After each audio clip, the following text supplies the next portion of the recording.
आधी रात का समय था। मगध के सुदूर कोने में स्थित आचार्य चाणक्य की कुटिया पर बारिश की बूंदें हथौड़े की तरह पड़ रही थीं। अंदर एक मध्यम दिए की रोशनी में चाणक्य तालपत्र पर कुछ लिख रहे थे। उनकी कुटिया का दरवाजा खुला हुआ था और अचानक उनके दरवाजे पर एक थका हारा और उदासी व घुटन से भरा हुआ धनंजय नामक व्यक्ति आया। उसका शरीर कांप रहा था, आंखों में हताशा थी और हाथों में बरसों की मजदूरी के घाव थे। वह आचार्य जी के चरणों में गिर पड़ा और बोला, आचार्य, मैं हार गया। समाज कहता है कि ईमानदारी और धर्म से धन आता है। मैंने कभी किसी का बुरा नहीं किया, फिर भी मेरी थाली खाली है, और जो लोग छल कपट कर रहे हैं वे महलों में रह रहे हैं। क्या इस व्यवस्था में केवल पाप करने वाला ही पैसा कमा सकता है? क्या अमीर बनने के लिए पापी होना ही एकमात्र रास्ता है? आचार्य जी इस व्यवहार से काफी हैरान हुए। उन्होंने धीमे से अपनी कलम रखी और धनंजय के कंधों पर हाथ रख के उसे संभाला। उनकी ठंडी और तीक्ष्ण आंखें धनंजय पर टिक गईं। उन्होंने कहा, धनंजय, तुम जिसे पाप कह रहे हो वह केवल उन नियमों का टूटना है जो समाज ने तुम्हें नियंत्रित रखने के लिए बनाए हैं।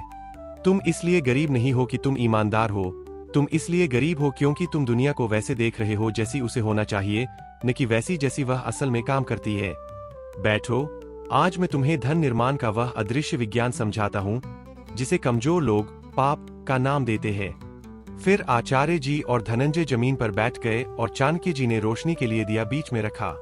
धनंजय, आचार्य जी, मैं बाजार के हर नियम का पालन करता हूँ।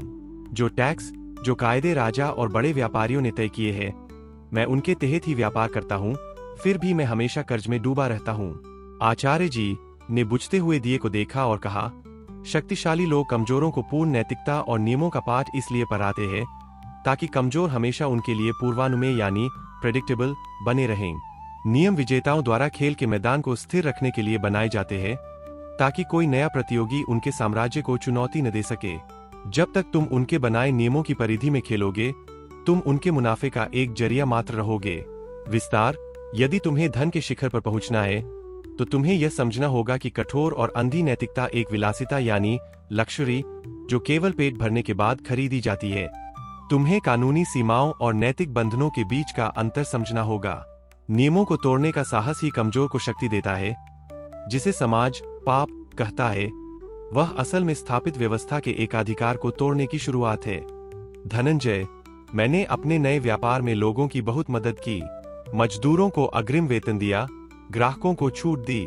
मुझे लगा वे मेरे प्रति वफादार रहेंगे, लेकिन जैसे ही दूसरे प्रतिस्पर्धी ने उन्हें थोड़ा अधिक प्रलोभन दिया, वे सब मुझे छोड़कर चले गए।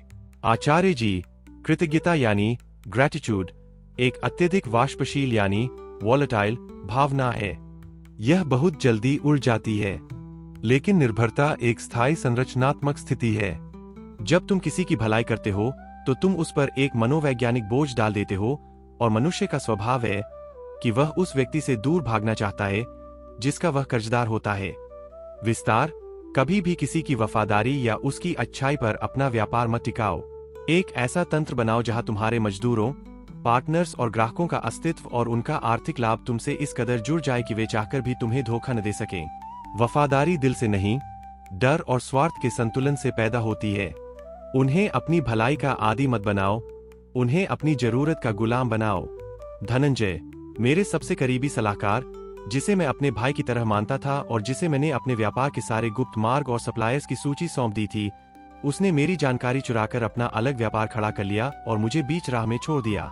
यह सुनकर आचार्य जी ने एक कड़वी मुस्कान देते हुए कहा, विश्वास कोई भावनात्मक स्विच नहीं है कि तुमने ऑन कर दिया तो वह हमेशा रहेगा। विश्वास एक अस्थिर तत्व है जो प्रलोभन यानी टेम्पटेशन के आकार के आधार पर सड़ने लगता है। हर इंसान की वफादारी की एक कीमत होती है, चाहे वह पैसा हो, सुरक्षा हो या प्रतिष्ठा हो।